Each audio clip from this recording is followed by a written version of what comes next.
চাঁদপুরে প্রিন্ট ও ইলেকট্রনিক মিডিয়ার সাংবাদিকদের অংশগ্রহণে গণমাধ্যমে হলুদ সাংবাদিকতা প্রতিরোধ ও বস্তুনিষ্ঠ সাংবাদিকতা শীর্ষক প্রশিক্ষণ কর্মশালা অনুষ্ঠিত হয়েছে।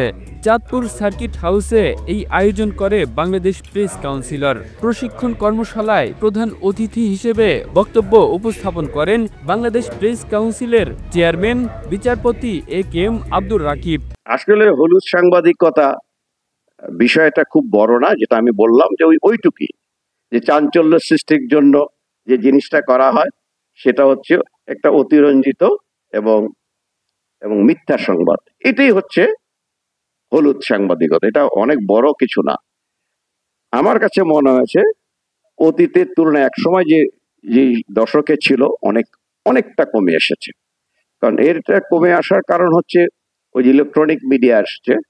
আপনারা দেখেন কোন সংবাদ আজকে আমরা এখানে কিছু বলার আগেই অনেক জায়গায় চলে যাচ্ছে। যেমন মিডিয়া শব্দটা কিন্তু আগে কোনো সময় উচ্চারিত হতো না, ইদানিং এই শব্দটা নিয়ে অনেক কিছুই হচ্ছে। সেই ব্যাপারে আমি কোনো তর্কে জড়াতে চাই না। সোশ্যাল মিডিয়াতে অনেক কিছুই হচ্ছে এবং এটাকে লাগাম টানার জন্য অনেক আইন হয়েছে। আপনারা জানেন যে আইন নিয়ে বিশাল চাঞ্চল্য, বিশাল কিছু হয়েছে। আপনারা জানেন সেটা, যে এটাকে আইনটা অনেকবার বদলানো হয়েছে। এটা নিয়ে অনেক মামলা মোকদ্দমার সম্মুখীন আপনারা হয়েছেন। আপনারা জানেন এখন পর্যন্ত প্রিন্ট মিডিয়া এবং কি বলে ইলেকট্রনিক মিডিয়া, প্রিন্ট মিডিয়ায় অনেক আইন আছে। ইলেকট্রনিক মিডিয়া যেহেতু একটা নতুন আমাদের এখানে আসছে, এটাও প্রেস কাউন্সিলের এখন পর্যন্ত আইনতভাবে প্রেস কাউন্সিলের আইনের মধ্যে আসেনি, তবে এটা নিয়ে প্রচুর আলাপ আলোচনা হচ্ছে।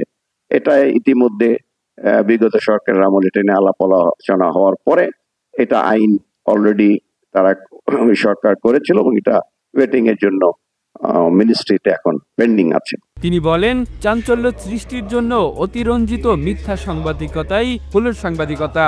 একসময় হলুদ সাংবাদিকতার প্রবণতা অনেক বেশি ছিল।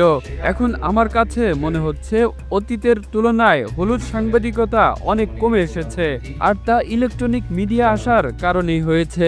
এ সময় উপস্থিত ছিলেন police super Mohammad Abdur Rakib, Bangladesh press কাউন্সিলের সচিব মোহাম্মদ আব্দুস সবুর, অতিরিক্ত জেলা ম্যাজিস্ট্রেট সুপ্রভাত চাকমা, অতিরিক্ত পুলিশ সুপার লুৎফর রহমান, জেলা তথ্য officer Tapan Chandra Bepari. Kamrul Islam, the news Bangladesh, national desk.